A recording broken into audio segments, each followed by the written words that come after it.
Most people think they just need more money, but the real problem? It's not the amount in your bank account, it's the mindset running the show behind the scenes. And here's the controversial truth. Two people can earn the same income, yet one builds wealth while the other stays stuck. Simply because of how they think about money. If you've ever felt like money slips through your fingers, like you take one step forward and 2 steps back, this will hit home. There's a silent force shaping every financial decision you make. It's not luck. It's not your job. It's your money mindset, and it runs deeper than most people ever realize. In this video, you'll discover the 7 levels of mindset that separate scarcity from legacy. From fear-based thinking to building empires that outlive you, each level brings a shift that changes everything. So the big question is, which level are you really operating from? Some folks grow up hearing that money is the root of all evil, like it's gospel truth. They've been told that wanting to be rich means you're greedy, selfish, or even wicked. So what do? They push wealth away sometimes without even realizing it. It's not that they don't want a better life. It's that somewhere deep inside, they've been wired to believe they shouldn't have one. This mindset usually comes wrapped in noble packaging. I'm not materialistic, or I live for people, not things. Sounds virtuous, right?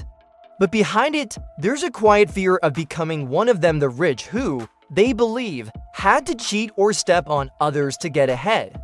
So even if opportunities show up, they self-sabotage, turning down promotions or skipping financial growth, just to stay morally safe. But here's the twist: avoiding money doesn't protect your values. It just limits your power to live them out. Think about it. How can someone build schools, feed families, or fund causes they love if they're broke? Denial keeps the soul clean, but the fridge empty. And until that inner conflict is faced, the journey toward a healthy money mindset doesn't even get off the ground. Living in scarcity feels like breathing through a straw. You're technically alive, but it's exhausting. Every decision is soaked in fear. What if I run out? People at this stage aren't lazy or careless, they're just tired of never having enough. They'll skip the coffee shop, buy expired meat, and still feel guilty for spending $10. It's survival mode, and it leaves no room for dreams. Often, this mindset was carved out in childhood. Maybe money was tight, or arguments about bills echoed through the house. Even when life gets more stable later on, the old reflexes don't go away. A raise doesn't feel like freedom, it feels like a trap, because now there's more to lose. So they hold on to money with clenched fists, but never feel secure. The tragedy: scarcity doesn't just kill spending, it kills imagination. You don't invest, you don't explore, and you don't grow. Why would you if every extra dollar might be your last? Scarcity makes you think wealth is for them, not for you. And until that fear is cracked open, even a rich opportunity will look like a risk, too dangerous to touch. At this stage, the calculator becomes a constant companion. People with a price mindset track every penny like it's a wild animal that might escape. Coupons, always. Discounts, absolutely. They're not broke, they're in control, or so they think. But behind that control is still the same old fear of loss, now dressed up in spreadsheets and budget apps. They'll spend an hour comparing 5 brands of toothpaste to save 30 cents, then brag about it like it's a badge of honor. But what they're really doing is trading time, energy, and peace of mind for a sense of safety. There's a voice inside that whispers, if you let your guard down, everything will crumble, so they cling to frugality like a life raft in stormy seas. The irony: they miss chances to multiply money because they're too focused on preserving it. Investing feels too risky, even when the potential reward is tenfold. They pass on courses, tools, or experiences that could shift everything because it's not in the budget. But when you spend your whole life trying not to lose, guess what you forget to do? When this is the turning point, the shift from fear to strategy. Instead of asking, how much does it cost? Someone now asks, is it worth it? That little question changes everything. Suddenly, Spending $200 on a high-quality backpack that lasts a decade makes more sense than buying a $30 one every year. The goal is no longer to save the most, but to get the best return emotionally, practically, and even spiritually. At this level, they start paying for things that make life better, not just cheaper. A $1,500 course that teaches investing, they sign up. A $100 session with a coach that unlocks clarity, worth every penny. They say that money spent well is never wasted, it's invested in peace, growth, or purpose. And surprisingly, guilt begins to fade, replaced by intention. This mindset brings freedom from the cheap versus expensive trap.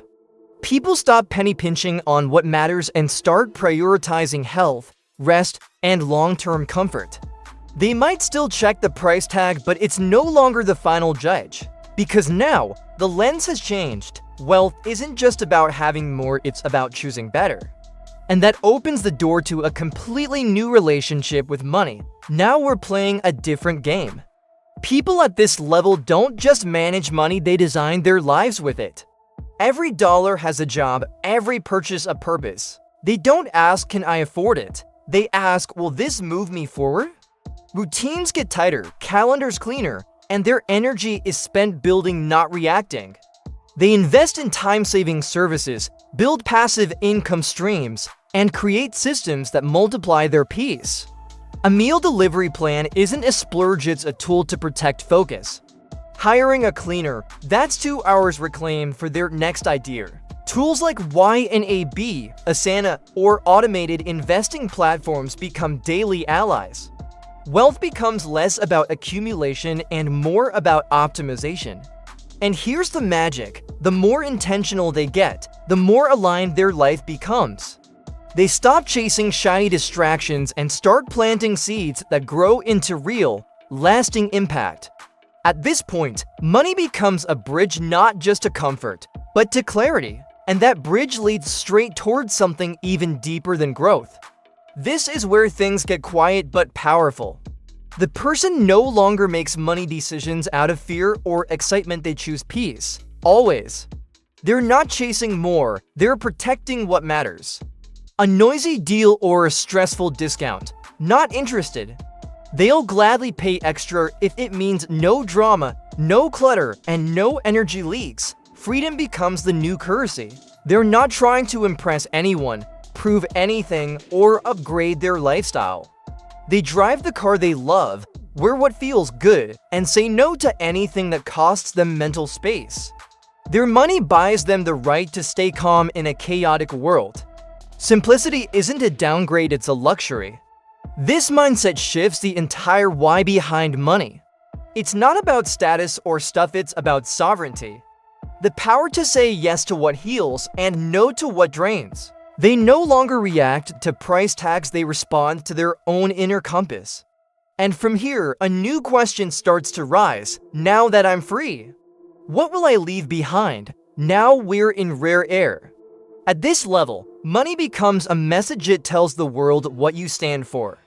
People here don't just build wealth for comfort, they build it to contribute. They ask deeper questions. How can my investing ripple outward? Who benefits from the choices I make today? The focus shifts from personal gain to collective impact. They fund schools, launch community projects, mentor future leaders, and donate with precision. Every financial move is a seed planted for tomorrow's garden. They think in decades, not weekends. They know the richest return on money isn't always measured in numbers, it's measured in changed lives. Books like The Psychology of Money or Give and Take become trusted companions. But don't mistake their generosity for passivity. They're bold, deliberate, and driven by a higher mission. They've cracked the code. The true power of money is in its ability to outlive you. And once you taste that, there's no going back. Because when your wealth starts echoing through generations, you stop living just for today and start shaping forever. Now that you've seen the 7 levels of money mindset, take a moment to ask yourself, which one are you really living in? And which one do you want to grow into? Remember, shifting your mindset is the first real investment. Not in stocks, not in crypto. In you don't have to jump from scarcity to legacy overnight.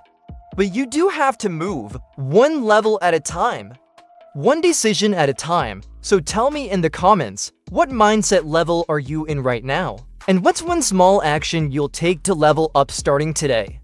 Subscribe, turn on notifications, and keep learning about money, wealth, and investing. Because the life you dream of, it starts with how you think.